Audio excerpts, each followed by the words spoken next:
Assalamualaikum dear students. Today our topic of lecture is Kruskal-Wallis test. Kruskal-Wallis test basically it is the alternative to the independent Meyer ANOVA.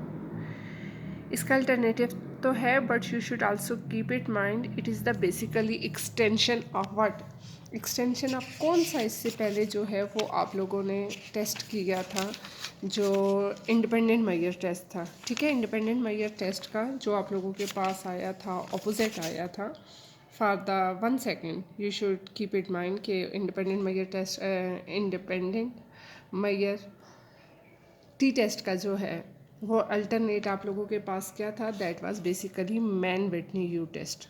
ठीक है, Kruskal Wallis test alternative है one way ANOVA का और extension है किसकी, extension है basically ये man Whitney U test की। ठीक है, यहाँ पे देखते हैं proper definition. If you want to take screenshot from here you can take it. Kruskal-Wallis test is used to evaluate difference among 3 or more treatment conditions. You are using ordinal data from the independent Meyer's design. You should reorganize that the test is alternative to the one-way ANOVA. However, the ANOVA require numerical scores that can be used to calculate mean and variance. The Kruskal-Wallis test, on the other hand, simply requires that you are able to rank order the individual for the variable Meyers. देखें उसमें जो main difference है, one way ANOVA में आप क्या करते हो, you try to find out the variance, but here आप लोगों के पास क्या होता है, आप रैंकिंग करते हो और यहाँ पे आपका जो वर्कआउट होता है वो उस पे होता है, मोड वगैरह पे होता है, मीन पे हम इतना एम्फेसिस इस पर नहीं करते हैं। You also should recognize that Kruskal-Wallis test is similar to Mann-Whitney-Hughes test introduced earlier in this chapter. I have already told you that it is the basically extension of Mann-Whitney-Hughes test. Today, or comparing only two treatments, whereas the Kruskal-Wallis test is used to compare 3 or more. If we are just going to measure the two things or we want to assess the difference between two means, we use one sample independent test, and if we want to assess the difference between more than two, then we use the ANOVA. So it is today your topic, that is Kruskal-Wallis test. It is basically alternate of your one-way ANOVA, and all of you are well familiar how one-way ANOVA is used. Okay, come on, main thing that is about the example. Example में हमारे पास क्या चीज़ आ जाती है, show the original data from independent measure study comparing 3 treatment condition. To prepare the data for Kruskal-Wallis test, the complete set of the original score is rank order using the standard procedure for ranking tied score. Each of the original score is then replaced by its rank created to transform. यहाँ पे हमारे पास जो आ जाता है, इसकी ये मैं आपको एग्जांपल भी शो कर देती हूँ. You should rate it by your own self. ठीक है, इसमें सबसे पहला आपका वर्कआउट टास्क क्या चीज़ होती है, that is you have to make hypothesis. First hypothesis आपके पास क्या होता है, there is no difference between treatment, and the second hypothesis there are the difference between treatments, यानी null hypothesis as well as your alternate hypothesis. So first of all, look at the question here. These are the result of the 3 treatments: treatment 1, treatment 2 and treatment 3. ठीक है, you are well familiar in non-parametric test. Our first task is to, you can say, to rank the data. Data ranking मैंने आपके previous lecture में clear बता दिया था, how you have to rank the data. But one thing that is the change from the previous one, which is this. You can see here for example you have see that is the smallest value is 2. After 2 there is the 3. ज़ाहिर है इसको ranking 1 आ गई है, इसको 2 आ गई है. अब उसके बाद तो 4 तो हमारे पास इधर है नहीं है, ये 5 है, तो इसको 5 को रैंकिंग जो है वो 3 आएगी. But again here is the 5. हमारे पास दोबारा 5 आ जाता है, ठीक है। तो ज़ाहिर है एक जगह 3 एक जगह 4 हमसे कोई पूछता है कि लाइक आपके पास ये आ जाता है कि एक ही दफ़ा हम इसको रैंकिंग जब कर रहे थे, इधर 5 है और इधर भी 5 है, तो किस बेस पे इधर हम 3 दे सकते हैं, इधर 4 दे सकते हैं? ऐसा नहीं हो सकता, ठीक है। जब भी एक दफ़ा डेटा रिपीट हो रहा हो तो रैंकिंग में इसको हमने 3 दिया, इसको हमने 4 दिया, अब 3+ अच्छा देखो ये 2 सिचुएशन के लिए। अगर इन द सिचुएशन और सम टाइम, ये जैसे आप लोगों ने एनोवा में भी किया हुआ था, ठीक है। एनोवा में या रिपीटेड मेजर एनोवा में आप लोगों ने रैंकिंग पहले भी बेस मैंने सिखाई हुई है। इसमें हमारे पास ये आ जाता है कि फिर अगर 2 है ना तो 3 + 4 कितना हो गया 7, और बाई क्या आ जाएगा 2। 7 डिवाइडेड बाय इसको 2 हम लोगों ने किया तो ये आप लोगों के पास क्या आ जाता है, दैट इज़ योर 3.5 आ जाता है। फ़र्ज़ करें इस क्वेश्चन में अगर हमारे पास होता 3 टाइम 5 वैल्यूज़ होती, ठीक है, 1 2 3, ठीक है। तो इधर हमारे पास क्या आ जाता, 3 आ जाता, 4 आ जाता, 5 आ जाता, ये आती ना।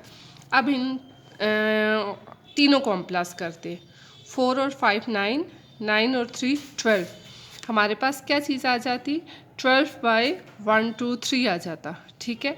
तो फिर क्या होता 3 4 12 इज इक्वल टू हमारे पास क्या आ जाता 4 इसका आंसर आ जाता है, ठीक है। अब आई होप कि आप लोगों को इसकी टाइट बनानी जो है वो आई होंगी, ठीक है। टाइट कैसे बनती हैं आप लोगों के पास, इस बेस पे बनती हैं कि जब हमारे पास 2 दफ़ा वैल्यू होगी तो हमारे पास ये चीज़ क्या आ जाएगी, हम देखो इनको प्लस नहीं करोगे, 5 + 5 10 नहीं कर दोगे, जो आपने रैंकिंग दी है रैंकिंग की नंबर्स को आप प्लस करोगे। अब आगे चलते हैं अपने उसकी तरफ। तो सबसे पहले आप लोगों ने क्वेश्चन देखा, क्वेश्चन के बाद अब आपने देखा रैंकिंग। रैंकिंग आपके लिए इजी होगी, पहले पूरी रो को एक दफ़ा रैंक कर दो और उसके बाद फिर इसी तरह कॉलम्स में लिख लो, ठीक है। तो अब ये आप लोगों ने प्रैक्टिकल करके पेज पे पिक्चर बना के फिर मुझे सेंड करना है, ठीक है। सबसे पहले आपने रैंकिंग दी, रैंकिंग में स्मॉलेस्ट वैल्यू क्या थी 2 थी, 2 को हमने 1 दे दिया, 2 के बाद 3 3 को हमने 2 दे दिया, 5 थी तो 5 2 टाइम रिपीट हुआ है, that's why we give them the rank of the 3.5, okay, ठीक है। इन द सेम वे आपने रैंकिंग दी। अब रैंकिंग देने के बाद आप लोगों के पास क्या आ जाते हैं, ये जो इसका टोटल आ जाता है, ठीक है। रैंक R1 भी से आप कह सकते हो, लेकिन अगर उसमें देखो आप टेक्निकल वर्ड्स में देखो तो ये T1 आ जाता है, ठीक है।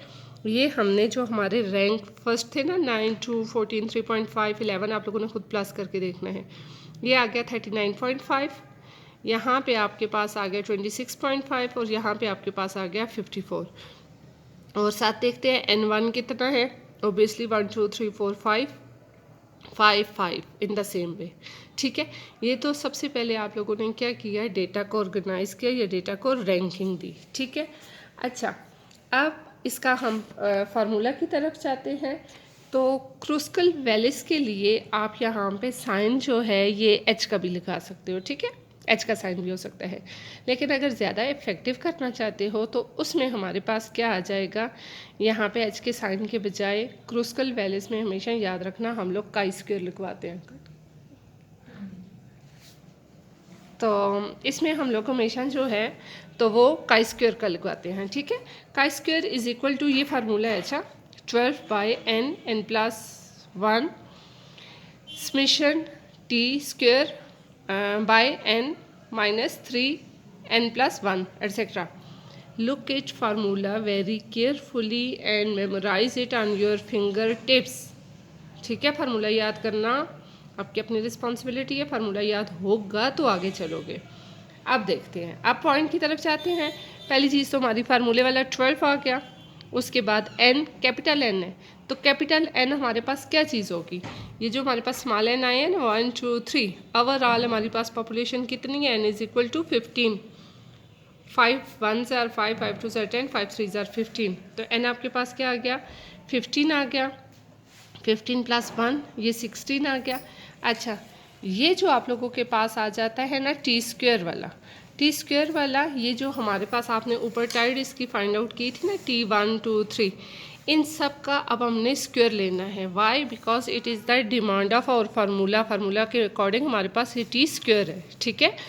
तो यहाँ पे 39.5 का भी एवरेज स्क्वायर ले लिया, 26.5 का भी ले लिया और 54 का भी ले लिया। बट एक चीज़ मिक्स नहीं करना बच्चों, ये स्क्वायर जो है ये हमारे पास सिर्फ टी का स्क्वायर है, ये एन के ऊपर स्क्वायर नहीं है, ठीक है। सो आप लोगों का जो टास्क है सिर्फ ये जो अपर वैल्यू है लाइक 39.5 मल्टीप्लाई बाई 9.5 करोगे, जो आंसर आएगा उसको डिवाइड करोगे 5 पे। 5 पे डिवाइड करने के बाद आप लोगों के पास आंसर आ जाएगा 312.02, ठीक है। ये इनको डिवाइड करके ये इनकी आंसर आ गया है। अच्छा, इज इक्वल टू ये बी फार्मूले वाला है, ठीक है। 3n+1 16 हो गया, -3 इसको मल्टीप्लाई किया आपके में 48 आ गया। अब इसको आई होप आप लोग कैलकुलेशन कर लोगे, ठीक है। ये जो मिड वाली वैल्यू है इन सबको आपने प्लस किया, your this value is given, you have multiplied this one with this value came, and then at the end you subtract it from this, then your this value is came, that is your calculation, ठीक है। ये तो आपके formula के according आपकी calculation आ गई है। If anyone ask you what is the answer of your Kruskal Wallis test, then you can say that there answer is 3.785। Now come how you conclude it, यानी आप इसका जो है कंक्लूजन कैसे निकालोगे एटसेट्रा। तो उसके लिए हमारे पास क्या आ जाता है, कंक्लूजन एंड में जो आप लोग लिखते हो या समरी लिखते हो, कंक्लूजन लिखते हो। देखो यहाँ पे जब हम बना रहे थे, ठीक है, इसका ये क्रिटिकल वैल्यू इसकी फाइंड आउट कर रहे थे, ठीक है। ये डिफरेंट स्टेप्स। अच्छा देखो, फर्स्ट क्वेश्चन मैंने आपको शार्ट करवा दिए हैं, लेकिन आपके जो बेसिक 4 स्टेप्स हैं ना, लोकेट द क्रिटिकल रीजन, ठीक है। क्रिटिकल रीजन में ही हमने आइडेंटिफाई कर दिया। अब इसमें हम लोगों ने क्रिटिकल रीजन फाइंड आउट करते हुए इसकी वैल्यू कहाँ से फाइंड आउट करेंगे, इसको आप देखोगे काई स्क्वायर के टेबल में। देखो काई स्क्वायर के टेबल में किस बेस पे हम देखते हैं, on the basis of degree of freedom ना। तो डिग्री ऑफ फ्रीडम इसमें आप लोगों के पास क्या आ जाती है, डिग्री ऑफ फ्रीडम आप लोगों के पास आती है इधर, that is your you can से कैटेगरी K-1, ठीक है। जैसे आप लोगों ने 1 वे नोवा में K-1 ही आपका आता था ना, ठीक है। K-1 आप करते हो तो K आप लोगों के पास कितनी थी, कितनी कैटेगरीज थी, ओबियसली 3 थी ना, 3 ट्रीटमेंट थे। 3 - 1 इज इक्वल टू क्या आ गया आप लोगों के पास 2। इट्स मीन आप लोगों के पास जो डिग्री ऑफ फ्रीडम है वो क्या है, 2 है। तो 2 के हिसाब से हम इसको देखते हैं, जब काई स्क्वायर में देखते हैं तो 0.05 पे इसकी देखें क्या आ जाती है, 2 के सामने क्या आ जाएगी 5.99। अच्छा ये स्टूडेंट्स अभी से आप लोग आदत डालो, पिछली दफ़ा भी मोस्टली स्टूडेंट्स को टेबल देखना नहीं आता था, ठीक है। आप हमेशा याद रखना, ये आपसे MCQs में भी पूछा जा सकता है कि क्रूस्कल वैलेस टेस्ट क्या आप कौन सा टेबल इसके लिए कंसर्न करते हो, ठीक है। तो इसके लिए आप लोगों के पास कौन सा होता है, काई स्क्वायर का होता है। हाँ जी, तो अब अपने मेन पॉइंट पे जाते हैं, इसके कंक्लूजन पे। तो अब इसकी जो हमारे पास क्रिटिकल वैल्यू थी, ठीक है, वो क्या आ गई 5.99 आ गई, और ऑब्टेन वैल्यू आपके पास क्या आ गई 3.785। अच्छा अब मेमोराइज करो कि एक्सेप्टेंस और रिजेक्शन का क्या होता है।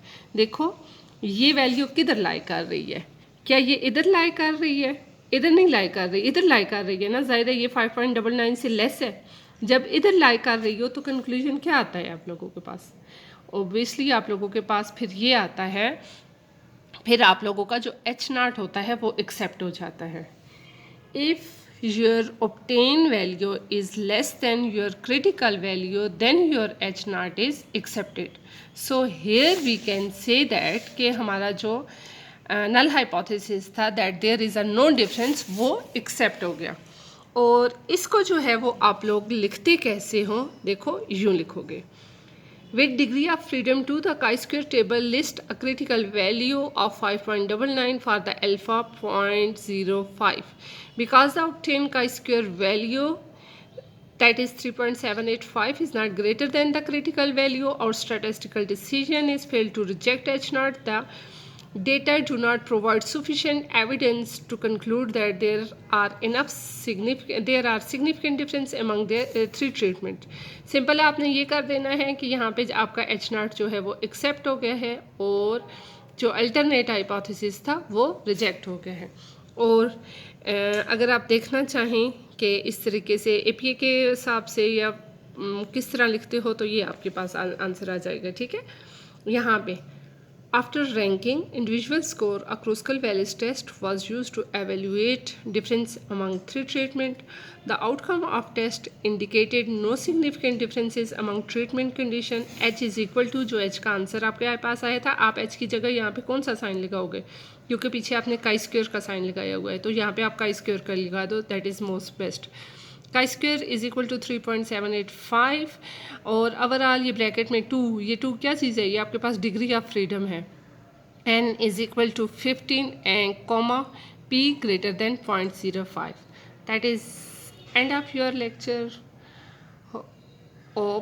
I hope all of you will be clear it. With best of luck. Okay ji, your task is this, do this question on your papers and send me attendance.